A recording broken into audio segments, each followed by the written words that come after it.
Bonjour à tous, ici Raven de la Team TK. Aujourd'hui, dans cet épisode d'analyse de personnages, je vais parler de ce qui est très certainement mon personnage fictif féminin préféré, celle capable de manipuler le temps à sa guise, celle dont les plans feraient pâlir n'importe quel mastermind, celle qui aurait pu avoir sa propre histoire, la jeune fille aux 204 visages, Kurumi Tokisaki.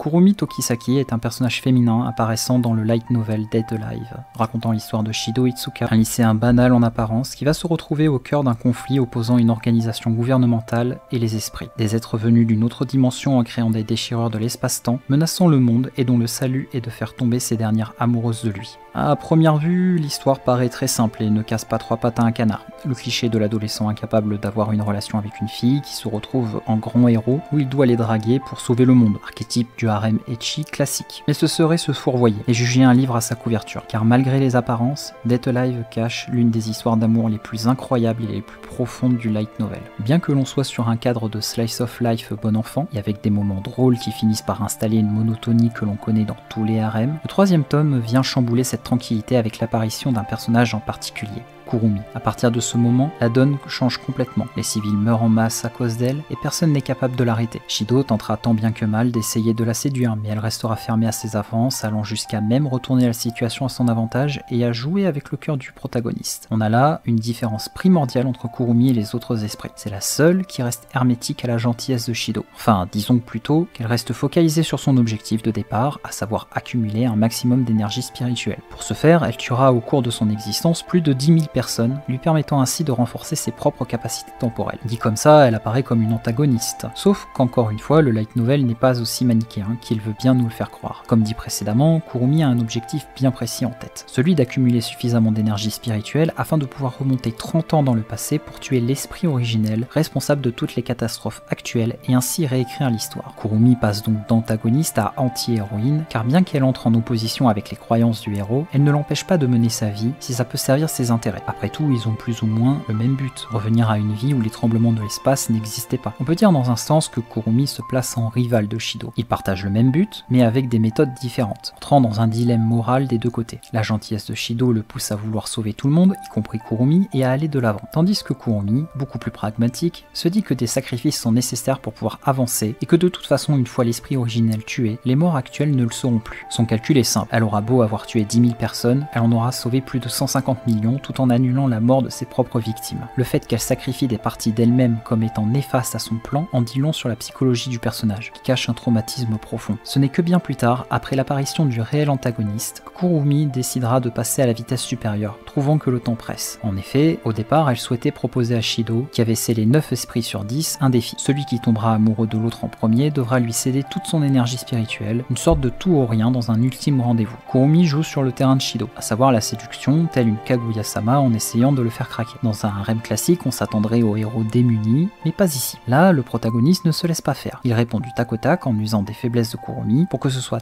elle qui cède en premier. Encore une fois, on a là un fort lien de rivalité sur cette partie, les deux étant d'excellents cuisiniers et sachant jouer sur la corde sensible de l'autre. Par rapport au début de l'œuvre, c'est un Shido totalement nouveau, bien plus mature et responsable. Même si les autres esprits ont permis à Shido de gagner en maturité, Kurumi a été un élément important dans son évolution en le poussant à se remettre en question, et ce même sur sa propre morale. Plus tard, alors qu'aucun des deux ne se décide à céder, Kurumi tentera le tout pour le tout, en faisant elle-même des avances extrêmes envers Shido, lui disant qu'elle sera prête à le laisser faire ce qu'il veut d'elle. Shido, sur le point de craquer, sera sauvé par une attaque des Nibelcall, interrompant leur ébat avant même qu'il ne commence. Frustrée et agacée, Kurumi se débarrassera rapidement de l'ennemi, mais tombera inconsciente juste après. Totalement épuisée mentalement par les événements, c'est Eipatch Kurumi, une version d'elle-même d'il y a 5 ans, qui prendra le relais et qui confiera à Shido qu'il est mort 204 fois précisément au cours de la semaine, et que s'il est en vie, c'est parce que la Kurumi originale ici présente a remonté le temps autant de fois que nécessaire, à chaque fois que celui-ci mourait, pour l'empêcher de mourir à nouveau. Cette scène résume à elle seule la détermination sans faille de Kurumi, mais également son ambiguïté au niveau de ses sentiments. Elle aurait pu dévorer Shido et récupérer son énergie, elle aurait pu le forcer, mais elle a préféré faire ça dans les règles comme il était convenu. Ne voulant pas se l'avouer, Eipatch Kurumi lui dira d'être plus honnête avec ses sentiments. Après tout, remonter le temps 204 fois pour quelqu'un, c'est que quelque part tu éprouves des sentiments forts pour cette personne. Toutefois, Kurumi ne cédera à Shido Shido que lorsqu'elle se sentira prête, se méfiant encore de ses propres émotions. On touche un point clé de la psychologie du personnage, son traumatisme, qui l'a poussé à emprunter une voie sombre qui commence à lui peser de plus en plus. Kurumi est née d'une riche famille, pleine de rêves et d'idéologie. Elle se considérait comme une alliée de la justice, détestant les inégalités et souhaitant sauver tous ceux qui étaient dans le besoin. C'est dans cette optique que lui est apparu Mio Takamiya, l'esprit originel. Elle lui confia qu'elle aussi était une justicière, et que si elle le souhaitait, elle lui donnerait un pouvoir pour l'aider dans sa quête de justice. Kurumi accepta et devint un esprit. Aux côtés de Mio, elle combattit de créatures démoniaques qui menaçaient de détruire le monde. Cependant, un jour, Kurumi décida de revenir aider Mio alors que cette dernière l'avait congédiée pour aller retrouver sa meilleure amie Sawa. Lorsqu'elle vit au sol le cadavre de son ami ainsi que Mio juste à côté, il ne lui en fallut pas moins pour comprendre ce qu'elle avait fait. Kurumi venait de tuer sa meilleure amie qu'elle avait pris pour un esprit démoniaque. Accablée par la tristesse, la trahison et le désespoir, Kurumi commença à devenir de plus en plus folle, perdant peu à peu son esprit. Dans un dernier élan de lucidité, elle remonta le temps de quelques secondes grâce à sa 4e balle d'Alette. Mio, impressionné, lui explique que son but était de trouver de jeunes filles pour lui implanter un cristal Clifa afin de le purifier au fur et à mesure pour qu'il devienne un cristal Séphira. Toutefois, le pouvoir spirituel trop important pousse la plupart des personnes à la folie et à devenir des entités démoniaques que Kurumi a dû affronter. Kurumi tentera de combattre Mio, mais cette dernière lui effacera la mémoire et l'enverra dans une contrée où elle apparaîtra comme n'importe quel esprit sans souvenir. Cependant, Kurumi utilisera sa 10e balle Yud pour retrouver la mémoire. Rongé par la colère, Kurumi se jurera de retrouver Mio et de la tuer afin de ramener les victimes à la vie, dont Sawa. Elle empruntera un chemin sombre et tortueux où elle utilisera un grand nombre de clones temporels d'elle-même afin d'étendre son réseau d'informations et à récolter un maximum d'énergie spirituelle. Elle se mettra à tuer en masse, atteignant les 10 000 victimes en quelques années, principalement des criminels et des délinquants. Elle n'a jamais renoncé à sa vision de la justice, elle emploie juste des méthodes beaucoup plus radicales, mais totalement assumées à l'instar des anti-héros. On comprend pourquoi Kurumi agit de manière aussi pragmatique et peu sentimentale. Elle a déjà été manipulée une fois par Mio, elle a perdu confiance en ce en quoi elle croyait, ne s'attachant plus qu'à son unique objectif pour rattraper l'erreur de sa naïveté. Elle finira par retrouver Mio, ou du moins une partie d'elle, et l'enfermera dans sa prison temporelle, lui spécifiant bien qu'elle ne lui laissera même pas l'occasion de vivre l'enfer. Malheureusement, Kurumi apprendra à ses dépens que le pouvoir de Mio sont bien supérieurs à ceux à quoi elle s'attendait. Au moment opportun, c'est-à-dire quand il était l'heure de Mio d'entrer dans la dernière phase de son plan, elle tua Kurumi avec une facilité déconcertante, laissant la jeune femme complètement sous le choc. Toutes les versions de Kurumi disparurent étant donné que l'original mourut. Sans plus personne pour l'arrêter, Mio extermina tous les autres esprits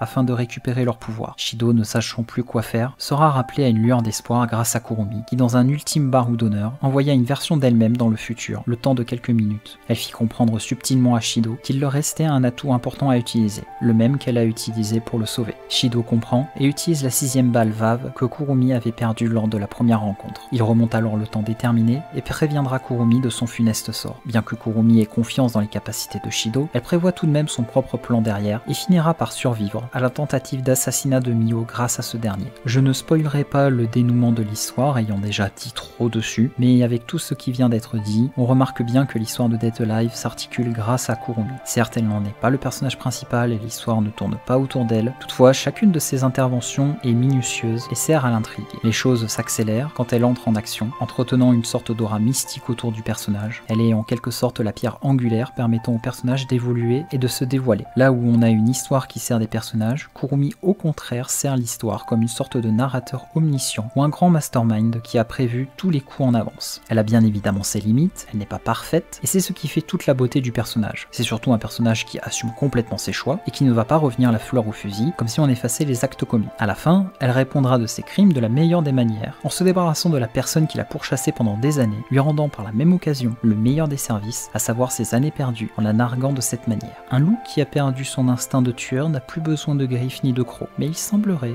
qu'il reste encore une dent. En conclusion, Kurumi est un personnage fascinant, toujours à la frontière entre le bien et le mal. Un personnage moralement gris, ni complètement bon ni complètement mauvais. Une évolution allant d'antagoniste à anti-héroïne, pour finalement être un pilier central, une protagoniste de soutien. Au fur et à mesure de l'histoire, Kurumi est à nouveau capable de ressentir l'amour et de s'ouvrir aux autres lorsqu'elle réalise ses véritables sentiments pour Shido, se déplaçant doucement vers la lumière, accédant à nouveau à une vie paisible. J'espère que cet épisode d'analyse de personnage vous aura plu. N'hésitez pas à me dire ce que vous en avez pensé. Et en attendant la prochaine, portez-vous bien.